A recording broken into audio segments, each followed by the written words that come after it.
This is the URT. You are the URT. Big up the URT. Welcome back to the URT. Love and light, people. Big up everybody.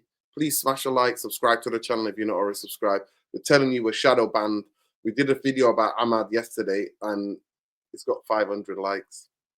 Sorry, not 500 people have watched it.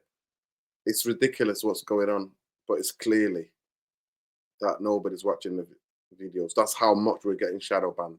So the least you could do, people, is let people know and watch the videos, please. Appreciate you. Love. We're going to be talking about tonight. We're going to be talking about can the win against Chelsea kickstart the season for Manchester United? Can it kickstart the season for Manchester United? That's the question we want to ask tonight. We also want to ask about Dembele winning the Ballon d'Or.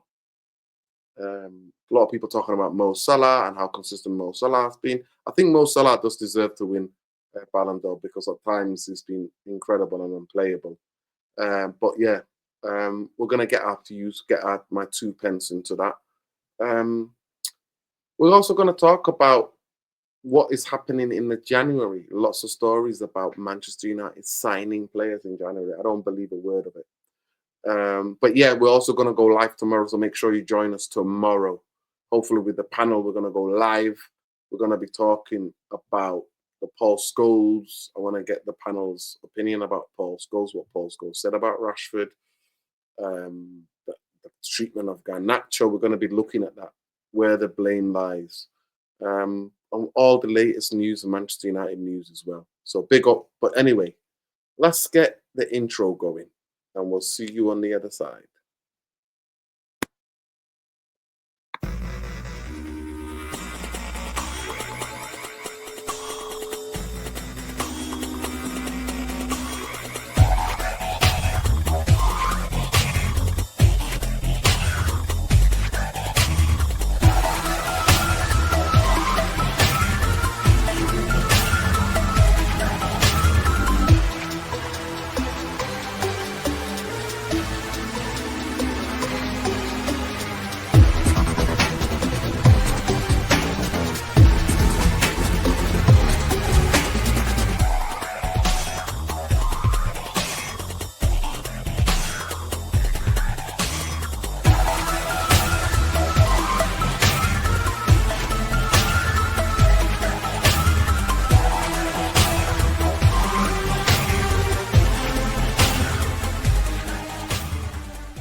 Who are we? Welcome back to the channel, people. Welcome back to the channel. Big up to URT. Big up you. Big up yourselves.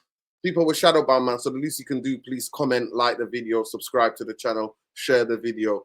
Love and like. But let's get into it, people. Obviously, we won the other day. We beat Chelsea 2-1. Mad game in a proper rain washout. The question we want to ask is, can Manchester United season, can we kickstart the season properly? Can this now win propel? We've got 2 games coming up.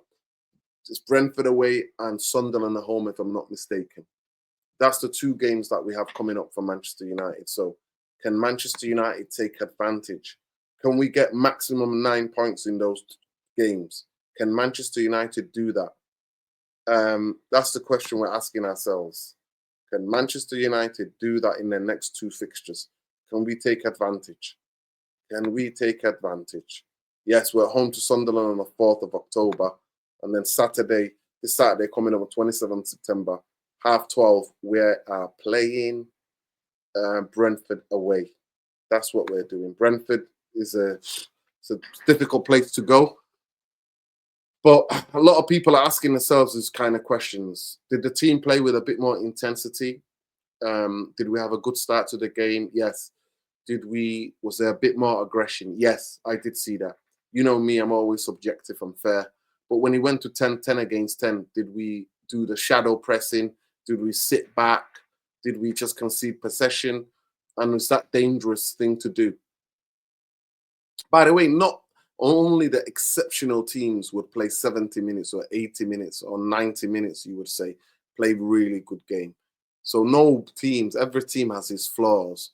But I did see some aggression. I did see some in terms of the attitude and the willingness. But are we open in midfield? Are we open in midfield? That's the question. I think we still are open in midfield. And I genuinely do think there was a mixture of things. The reason why we won the game, I think it was Maresca's. Maresca was like a rabbit in the headlights. He was in a shock. He was just starting substituting people right, left, and centre. And for those people who are saying Palmer was injured, yeah, Palmer looked pissed off. He didn't look like he was. He was pissed off for being subbed. He was kind of shocked. He threw away his shin pads. If you go and watch the video when he gets substituted again, he was pissed off. Yes, now maybe the injury and all of that might be happening, but he was pissed off. So it was a bit of Maresca, bit of the dopiness from Sánchez. But when he went to 10 against 10, it was a bit worrying. The best player on the pitch then became Reece James for Chelsea with his incredible deliveries. And if they had more players in the box, they might have done something different. But anyway, we take the win. It's the 3 points. We're not here to litigate that. But can Manchester United now take advantage of that? We've got 2 games coming up. 2 games coming up. Brentford away. Can we get a win at Brentford? Then can we beat Sunderland at home? Can we do that? Can we go and just win 2 football games? And that gives maximum. In the last 3 games will be Chelsea with 9 points. Can we do that before we get to Liverpool? Can we do that? That's the big question. That's the challenge for Amorim. That's the challenge for the squad. That's a challenge for everybody. No point beating Chelsea and then losing to Brentford. There's absolutely no point. Or getting beat at home or drawing with Sunderland. There is absolutely no point. So please let me know in the comments, those of you. Can Manchester United use the momentum? Can we get a bit of momentum from beating Chelsea 2-1 at Old Trafford on a rainy, rainy day? Can we go and beat Brentford 1-0? Defend for our lives. What's more important to you as United fans? Is it the performance or is it more of the results right now? Is it the results? Do we need that? Do we need another weekend's ruin? Saturday will be the first game. It'll be 12:30 kickoff. You've got the whole weekend then to try to swallow that result. You know what I mean? We don't want to be doing that. So that's the question to ask. What are you hoping for? Get in the comments. What do you think is going to happen against Brentford and Sunderland? What happens if we lose to both of them? Are we back? Is Amorim away 1 game away from being a crisis again? Is this the type of club that we are now? This is the type of club that we are now. We're also going to be talking about really interesting. Somebody sent me a clip saying that it was basically it was Wilcox's choice to keep Bruno Fernandes at the football club. Very interesting. We're going to be doing a live tomorrow, hopefully around 9 o'clock. We'll be live, and we're going to be discussing that. So that's really interesting to talk about. Big up to every one of you. I also want to talk about now the thing about Dembele. Obviously, there's a lot of chatter about Ousmane Dembele. Congratulations to Ousmane Dembele. I just want to say quickly that, you see, as a footballer, he was written off. A lot of people didn't want him. I did not want him at the time when he could have transferred from Barcelona to Manchester United because he was injured and he was injury prone. And it shows you that what can happen to a football players, because he was written off. He was written off by Dortmund when he was bought. A lot of money from Dortmund. He was at Dortmund, then Barcelona bought him for a lot of money. And then he went from Barcelona to Paris Saint-Germain. But it shows you the right coach. First of all, this timing. Everything's about the timing. The right time. It was a time at Paris Saint-Germain when they were trying to get rid of Galacticos. And it was all about a team. Luis Enrique. So the right coach. Him getting continuous games under his run without getting big injuries. And then also as a player maturing as well. But yeah, I'm so happy for Ousmane Dembele, because without him, I don't think Paris Saint-Germain win the Champions League, even though it was a team effort.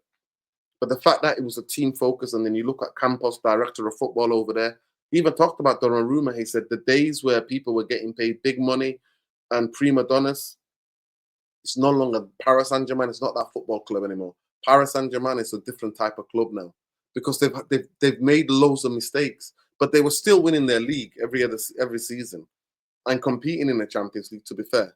But they've learned their lesson, and that's the biggest thing. They've corrected it now, and Ousmane Dembele is one of their best players, and I don't think without him they would have won. Yes, I do agree. Putting rivalries aside, Salah has been super consistent in the Premier League.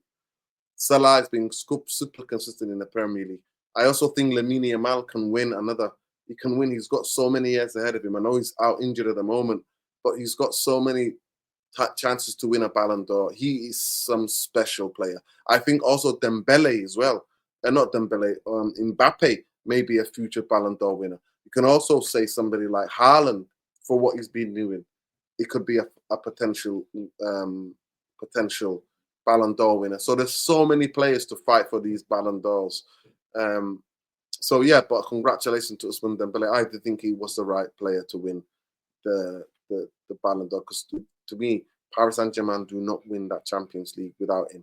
And not even that, it's the way he humbled himself and worked so hard for the team as well. He wasn't just standing there saying, "Pass me the ball, I'll score the goals." He's pressing, the way he drops into the half space in the pockets to link the play. He's brilliant. So yeah, congratulations to Ousmane Dembele. But people, we're going to be live tomorrow at around 9:30. So please join us. We've got so many topics to discuss. We're going to be talking about that Wilcox keeping Bruno. We're going to be talking about Scholes' comments about Rashford, and then all of the latest news from Manchester United news. But love and light, people. Look after each other. Free Palestine, free Lebanon, free the Congo, free Sudan, free Tigray, free Agadan, free everywhere where people are oppressed. And most importantly, free you. Free the Manchester United fans from Glazers and Ineos. And if you want to be down with them too, you know where to get off, people. You know where to go. But yeah, peace, love, light. Please like, share, subscribe. Get in the comments. Do you disagree? Agree. Peace. We're out.